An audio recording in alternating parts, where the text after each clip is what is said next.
Japan के medical students सिर्फ 2 घंटे में 300 प्लस कॉम्प्लेक्स डायग्राम मास्टर कर लेते हैं, एक ऐसी तकनीक से जो दिमाग की इंफॉर्मेशन प्रोसेसिंग को रिप्रोग्राम कर देती है। आज हम उसी 4 फेज सिस्टम को तोड़कर देखेंगे, जो लंबी थकाने वाली पढ़ाई को high intensity focused power burst में बदल देता है।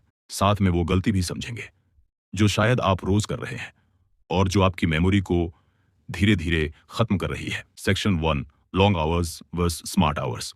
अपने पिछले 8 घंटे के स्टडी सेशन को याद करो। सच सच बताओ, कितना हिस्सा अगले हफ्ते तक दिमाग में बचा था? MIT की एक स्टडी के मुताबिक जो स्टूडेंट 8 घंटे लगातार पढ़ते हैं, वो 2 घंटे के डीप फोकस सेशन करने वालों से कम याद रखते हैं, क्योंकि ब्रेन को इंफॉर्मेशन प्रोसेस करने के लिए स्पेस और कंडीशंस चाहिए। लगातार डाटा डालने से ब्रेन ओवरलोड होकर डिफेंस मोड में चला जाता है।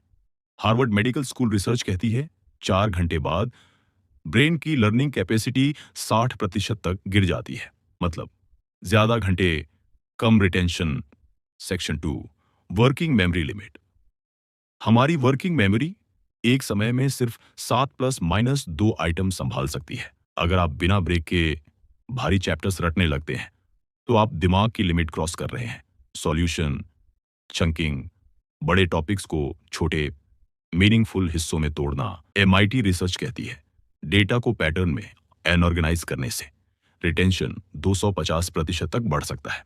Section 3, active recall versus passive reading. 2 students सोचो, एक सिर्फ हाईलाइट कर रहा है, दूसरा बुक बंद करके खुद को पढ़ा हुआ समझा रहा है। एक्टिव रिकॉल वाला 3 गुना बेहतर परफॉर्म करेगा। कार्नेगी मेलन यूनिवर्सिटी की रिसर्च कहती है एक्टिव रिकॉल करने वाले स्टूडेंट्स की लॉन्ग टर्म मेमोरी 150% बेहतर होती है, क्योंकि टेस्टिंग रीरीडिंग को हर बार हरा देती है। Section 4, spaced repetition. Hermann Ebbinghaus का फॉरगेटिंग कर्व कहता है 24 घंटे में 67% इंफॉर्मेशन गायब हो जाती है। अगर आप रिव्यू नहीं करते, डे 1, डे 3, डे 7 और डे 21 पर रिवीजन करने से रिटेंशन 90% तक बढ़ सकता है। न्यूरोसाइंस बताता है ये इंटरवल्स ब्रेन में माइलिन शेड्स को मजबूत करते हैं, जिससे इंफॉर्मेशन परमानेंट स्टोरेज में चली जाती है। Section 5, multi sensory learning. Top students 3 या उससे ज्यादा सेंस एक साथ यूज करते हैं, देखना, सुनना और बोलना। ड्यूअल कोडिंग थ्योरी कहती है विजुअल और ऑडिटरी डेटा अलग चैनल्स में प्रोसेस होता है, यानी कैपेसिटी डबल हो जाती है। स्टैनफोर्ड रिसर्च कहती है जो स्टूडेंट डायग्राम ड्रॉ करते हुए कंटेंट को लाउड पढ़ते हैं, वो सिंगल सेंस लर्नर्स से 85% बेहतर परफॉर्म करते हैं। Section 6, Feynman technique. Nobel winner Richard Feynman कहते थे अगर आप 12 साल के बच्चे को नहीं समझा सकते तो आप खुद नहीं समझे। आज के टाइम में फोन में वॉइस नोट रिकॉर्ड करो, जैसे फ्रेंड को पढ़ा रहे हो। प्रिंसटन स्टडी कहती है रेगुलर एक्सप्लेन करने वाले स्टूडेंट्स की क्रिटिकल थिंकिंग 200% बेहतर होती है। Section 7, questioning habit. हार्वर्ड के टॉप स्टूडेंट हर टॉपिक पर व्हाई और हाउ पूछते हैं।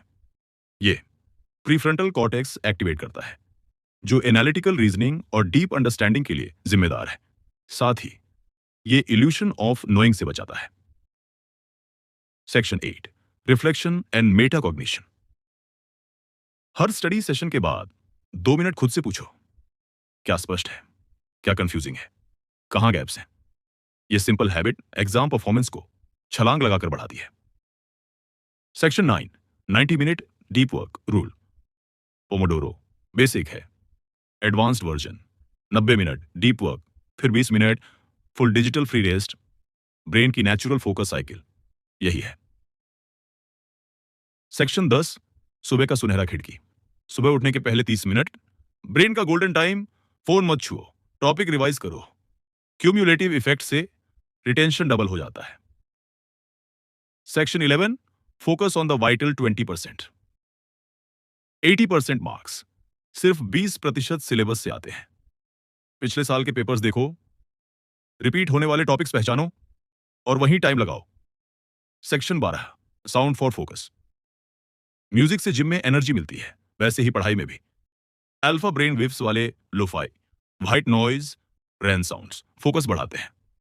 जापानी स्टूडेंट्स से लेकर एमआईटी रिसर्चर्स तक ये टेक्निक्स ब्रेन को सुपर ह्यूमन मोड में डाल देती है।